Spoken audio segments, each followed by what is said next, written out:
For many years, I've been seeing the same scene. A man is convinced that his former girlfriend will never text him again, and then she does. And the man, cheeks turning pink with emotion, rushes to respond. So what does the former girlfriend usually write? The first category of messages is when the former one writes as if it's about something important. Hey, do you happen to still have my charger? Do you remember the name of that series? Oh, you're really good at this, can you help me? There's no one else who can. And this is a very sneaky move. Because even if you respond dryly, it still means you've taken the bait. And if you don't respond? Even though that would seem like the right thing to do, she can portray you as bitter or immature. Either way, your emotional balance will be disturbed. That's exactly what the former girlfriend was aiming for, to put you in an uncomfortable position where you suffer no matter how you react. What happens after that kind of message, for example, about the charger? The man says, "Yeah, I found it. You can come get it anytime." She replies, "Great, I'll drop by sometime." And then, silence. A week passes, a month, no one comes for the charger. And it turns out no one even needs it. Then, 3 months later, you're sitting in an empty room, looking at that charger and realizing, you got played. The second category of messages is the kindness game. Most often, it's some kind of polite greeting. Like the former girlfriend texts, "Happy New Year. Wishing you all the best." Or she says, "Oh, I saw a picture that reminded me of you, and us. It made me smile." You know what I call this? A Trojan horse with a cute little face. She's not here to make peace. She's here to remind you of her, soften your spine, and tempt you into responding.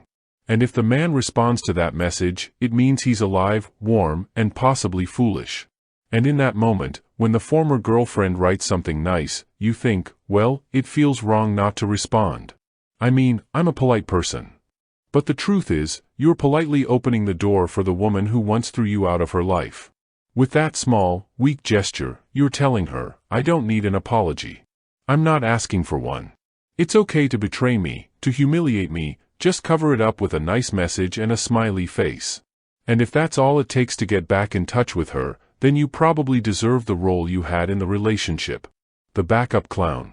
You come out of the toy box, do a flip, and get stuffed right back in. You're the plush ex. She pushes a button, you reply. She hits you, you stay quiet. She hugs you, you tremble with happiness. The third type of message is a provocation. This is when the former girlfriend sends something accusatory, just to stir up guilt. She says, "You were the most selfish man I've ever known." Or, "I hope you're proud of what you did." Or, "I just now realized how badly you treated me." What does she want? Why is she doing this? She wants you to squirm like a live fish on a frying pan. She wants you to either start justifying yourself or get angry. Because any reaction, any at all, is proof that her opinion still matters to you. If you feel the need to respond to such absurdity, it means you still carry some guilt. The former one wants to see whether you've finally become a man, or if you're still a little boy who cares too much about what people think. Justifying yourself is surrender. Getting angry is a sign of emotional dependence. A calm response is weakness masked as maturity. Any reaction to her accusations is a loss. The most deceitful provocation is fake reconciliation. The former girlfriend sends a message that makes it sound like she's realized something. She says things like, "You were right. I miss you. I've been thinking a lot about you." Or, "How long are you going to stay mad at me?" But notice, she doesn't actually apologize. There's no clarity, no specifics in her message. This isn't repentance. She's just scanning you. Instead of saying, "Forgive me, I cheated, I left, I caused you pain," she says, "I miss you." That's not a confession. It's emotional bait for a fool. Fake reconciliation is like a burglar liking your Instagram post after he cleaned out your house, and saying, "Let's just forget everything." What should you do in this case? Ignore her. If the former girlfriend truly understood what she did, she would come with remorse, not with foggy nonsense. It's like a person who took $10,000 in loans and comes back saying, "Let's not dwell on the past. Let's start over. You still owe us $10,000. Let's just not talk about the past." By the way, at this stage, the stage of fake reconciliation, there's actually a chance to get back together. If you suggest meeting, she'll agree. But within 2 to 4 weeks, she'll leave you again. The harshest, but rarest, provocation is the request for help.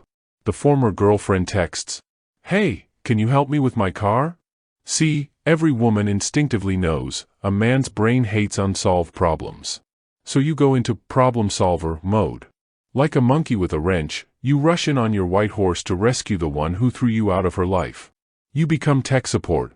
Honestly, I'm always stunned by the level of cynicism in these moments.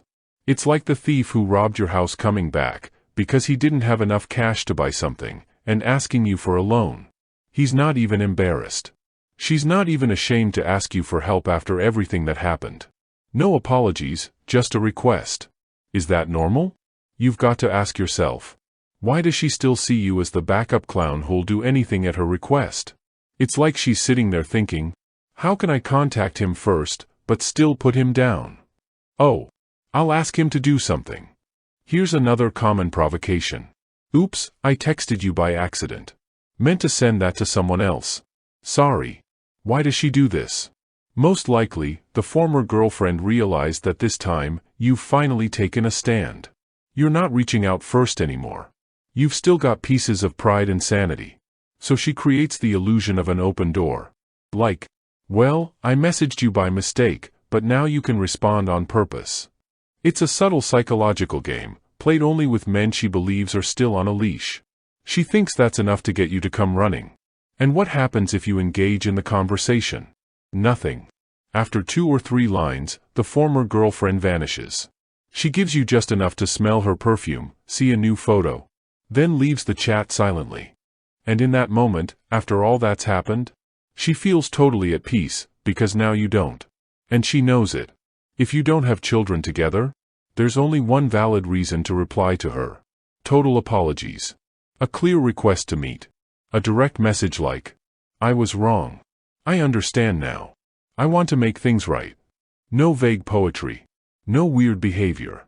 Her message must be crystal clear. Only specifics. Subscribe to the channel to avoid such mistakes in the future. And remember, do not respond to your ex's messages, even if she is not in your city, she will come to return everything back.